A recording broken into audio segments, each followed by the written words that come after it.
श्री राधे राधे। भक्तों, आप लोग श्रवण कर रहे थे गीता जी के महात्म्य प्रत्येक अध्याय के, और कल आपने श्रवण किया था गीता जी के 15वें अध्याय का महात्म्य। और आपको मैं पहले बता चुका हूं कि भगवान वेद व्यास ने ही इन सब घटनाओं को जो गीता जी के महात्म्य से संबंधित हैं अपनी सर्वज्ञ दृष्टि के द्वारा पता करके सबको लिपिबद्ध किया था। और उसी के द्वारा हमको प्राप्त हो पाया ये कि गीता जी जो भगवान ने बोला, अर्जुन ने प्रश्न किया, उसके एक एक अध्याय का क्या महात्म्य है। तो कल आपने 15वें अध्याय का महात्म्य श्रवण किया, आज आप 16वें अध्याय का महात्म्य श्रवण करने जा रहे हैं। माता पार्वती जी की जिज्ञासा पर भगवान श्री महादेव जी कहते हैं, पार्वती, अब मैं गीता जी के 16वें अध्याय का महात्म्य बताऊंगा, सुनो।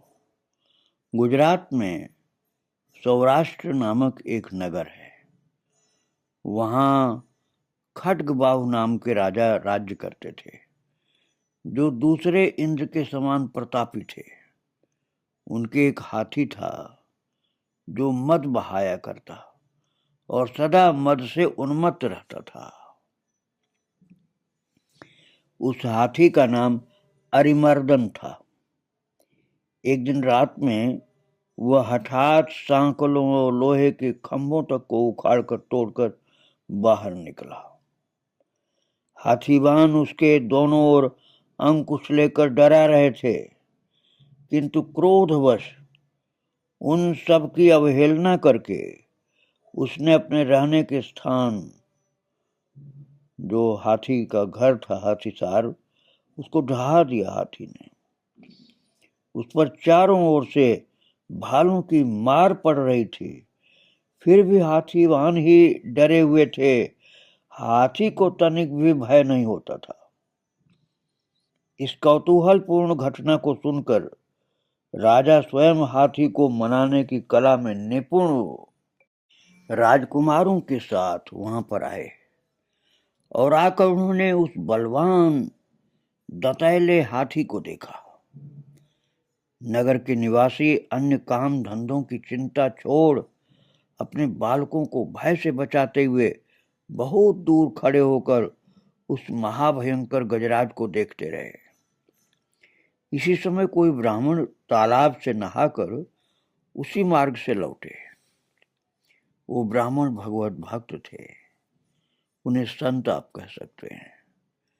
वे गीता जी के 16वें अध्याय के प्रथम श्लोक अभयम जो शुरू होता है, अभयम सत्व संशुद्धि ज्ञान योग व्यवस्थित, इस प्रथम श्लोक है गीता जी के 16वें अध्याय का प्रथम श्लोक।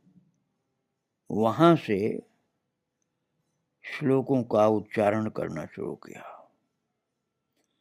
और 16वें अध्याय के प्रथम श्लोक से उच्चारण करते हुए और श्लोकों का उच्चारण करते हुए आगे के श्लोकों का भी पाठ करते हुए वो संत तालाब से स्नान करके जो आ रहे थे, लगातार भावपूर्वक 16वें अध्याय के पहले श्लोक से ही पाठ करना शुरू किया और लगातार 16वें अध्याय के श्लोकों का पाठ करते हुए भाव से चले आ रहे थे।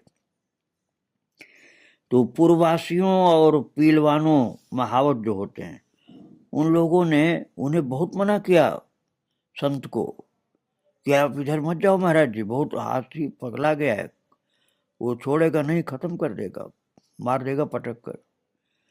किंतु उन्होंने किसी की नहीं मानी। उन्हें हाथी से भय ही नहीं था, इसीलिए वे विचलित नहीं हुए। उधर हाथी अपने फूत्कार से चारों दिशाओं को व्याप्त करता हुआ लोगों को कुचल रहा था। वे तपस्वी ब्राह्मण संत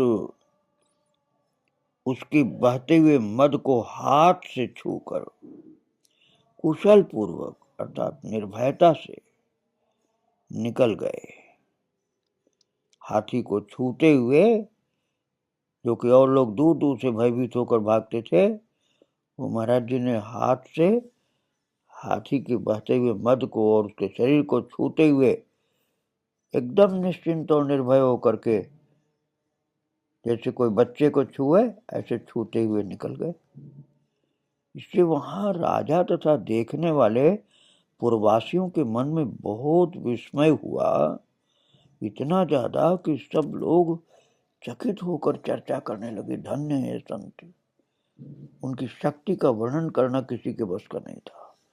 सब लोग समझते थे ये बाबा मर जाएगा, ये हाथी पटक करके मार देगा, परंतु हाथी को तो छूते हुए बाबा बड़े प्यार से स्पर्श करते हुए गए। राजा के कमल नेत्र चकित हो उठे।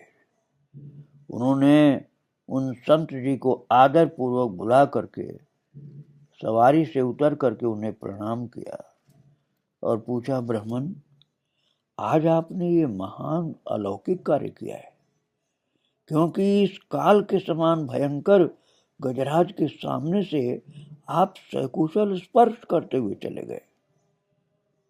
और प्रभु, आप किस देवता का पूजन तथा किस मंत्र का जप करते हैं, बताइए। आपकी कौन सी सिद्धि है ऐसी जिसे आपने प्राप्त किया है, जिससे आप निर्भय हैं पूर्ण रूप से। तो उन तपस्वी ब्राह्मण संत ने कहा, राजन, मैं प्रतिदिन गीता जी के 16वें अध्याय के श्लोकों का निरंतर पाठ करते हुए जप करता रहता हूँ। इसी से मुझे भगवान ने पूर्ण अभय बना दिया है और भय मेरे जीवन में किसी प्रकार का अब नहीं है।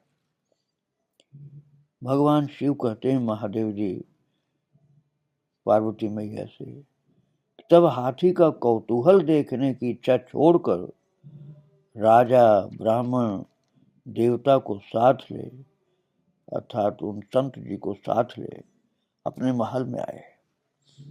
वहां शुभ मुहूर्त देखकर 1,00,000 स्वर्ण मुद्राओं की दक्षिणा देकर के उन्होंने ब्राह्मण को, जिनको कुछ भी नहीं चाहिए था, प्रसन्न करने की चेष्टा की और उनसे गीता मंत्र की दीक्षा ली। संत को वो धन तो अपने लिए रखना ही था नहीं, उनको अपने लिए तो रखना ही नहीं था। तो उन्होंने गरीब संतों और अभावग्रस्त लोगों को, जिनको घर मकान कुटिया की जरूरत थी, वो स्वर्ण मुद्राएं बांट दी। अपने लिए रखा ही नहीं, इतने त्यागी थे। और राजा उनके चरणों में पड़ करके प्रार्थना किया कि आप मुझे कृपा करके गीता के मंत्र की दीक्षा दीजिए।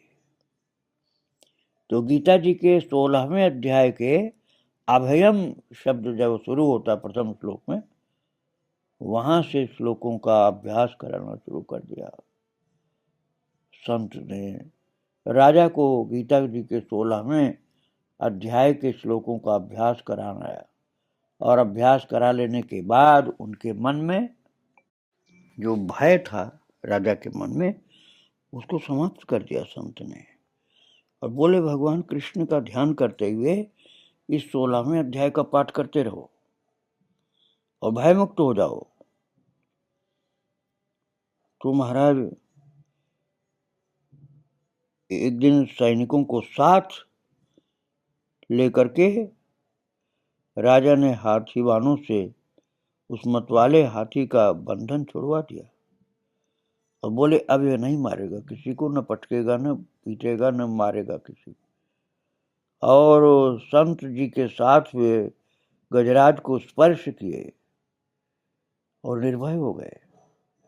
राज्य के सुख विलास के प्रति आदर का भाव अब उनका समाप्त हो गया। सब भोग, सब विलास और सब राज्य सुख उनके मन से हट गया। वे अपना जीवन तृणवत समझकर हाथी के सामने चले गए और साहसी मनुष्यों में अग्रगण्य राजा अपने गुरु की आज्ञा और भगवान की वाणी का पाठ और जप करता हुआ निश्चिंत निर्भीक हो गया। साहसी मनुष्यों में अग्रगण्य राजा खड्गबाहु मंत्र पर विश्वास करके हाथी के समीप गए और मद की अनवरत धारा बहते हुए उसके गंडस्थल को हाथ से छूकर सकुशल लौट आए। गुरुदेव की जय जयकार, भगवान की जय जयकार करते हुए निश्चिंत थे।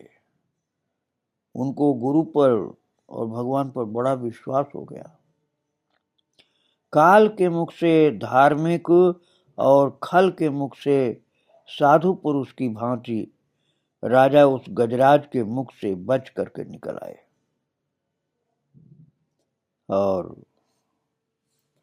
नगर में आने पर उन्होंने अपने राजकुमार को राज्य पर अभिषिक्त कर दिया तथा स्वयं गुरुदेव के द्वारा प्राप्त ज्ञान और भगवत वाणी को अपने जीवन में उतार करके प्रभु के वचनों पर विश्वास करके गीता जी के 16वें अध्याय का पाठ करते करते ही परम गति प्राप्त कर ली। एक केवल 16वें अध्याय के पाठ से राजा की परम गति हो गई, अर्थात भगवत धाम की प्राप्ति कर लिया। गुरु के वचन और प्रभु की वाणी, इन पर जो श्रद्धा करता है उसको इस राजा की तरह से लाभ प्राप्त होता है। तो हमने 16वें अध्याय का महात्म्य जो भगवान शिव ने सुनाया है उसको श्रवण किया और 17वें अध्याय का महात्म्य आप कल श्रवण करेंगे। आज प्रभु को और उनके भक्तों को प्रणाम करके यहीं विराम दिया जा रहा है। श्री राधे राधे। जय जय श्री राधे श्याम, जय जय श्री सीताराम। वृंदावन बिहारी लाल की जय, राधा रानी की जय। श्री राधे राधे।